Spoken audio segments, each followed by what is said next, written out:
शांत और मौन और स्थिर काम, और कोई समाचार पत्र नहीं, कोई नाम नहीं। आपको हमेशा याद रखना चाहिए, आपको निडर होना चाहिए। यह कायर है जो डरता है, और अपनी रक्षा करना चाहिए। अपने स्वास्थ्य का निर्माण करें, अपने दुखों पर मौन में मत रहो। यह वैराग्य की शक्ति की सर्वोच्च अभिव्यक्ति है। जब यह गुणों के प्रति हमारे आकर्षण को भी दूर कर देती है। जब तक आप अपने गुरु में विश्वास रखते हैं, तब तक कोई भी आपके रास्ते में बाधा नहीं डाल पाएगा। दूसरे जो कुछ भी सोचते हैं या करते हैं, पवित्रता, नैतिकता और ईश्वर के प्रेम के अपने स्तर को कम ना करें।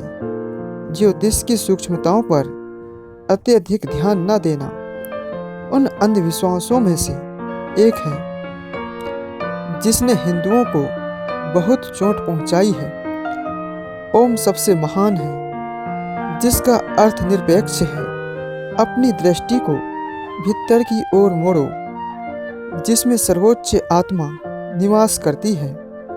मनुष्य को नैतिक क्यों होना चाहिए? क्योंकि इससे उसकी इच्छा दृढ़ होती है। गलती यह है कि हम शरीर से चिपके रहते हैं, जब आत्मा वास्तव में अमर होती है। विश्व सहयोग के अभ्यास के माध्यम से दिमाग की परत दर परत हमारे सामने खुलती है, और प्रत्येक हमारे सामने नए तथ्य प्रकट करता है।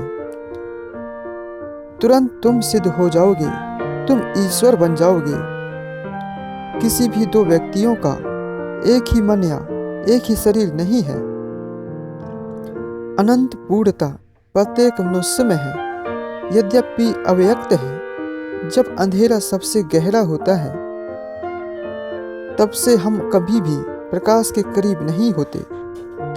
अज्ञान ही मृत्यु है, ज्ञान ही जीवन है। जीवन बहुत कम मूल्य का है। अगर यह अंधेरे में जीवन है, अज्ञानता और दुख से टटोलता है। अभ्यास का एक औंस 1000 पाउंड सिद्धांत के लायक है। मैं न मन हूँ, मैं न बुद्धि हूँ, न अहंकार हूँ, न मन पदार्थ हूँ। जो कुछ भी आध्यात्मिक, मानसिक या शारीरिक कमजोरी लाता है, उसे अपने पैर की उंगलियों से ना छुएं। कोई भी वास्तव में कभी किसी दूसरे द्वारा नहीं सिखाया जाता है। हम में से प्रत्येक को खुद को पढ़ना होगा। बाहरी शिक्षक केवल सुझाव देता है, जो आंतरिक शिक्षक को जगाता है, जो हमें चीज़ों को समझने में मदद करता है। हम काफ़ी रोए हैं, अब और मत रो, वरन पैरों पर खड़े होकर मनुष्य बनो। श्री कृष्णा कहते हैं, दूसरे के मार्ग का प्रयास करने से बेहतर है कि आप अपने मार्ग पर मरें।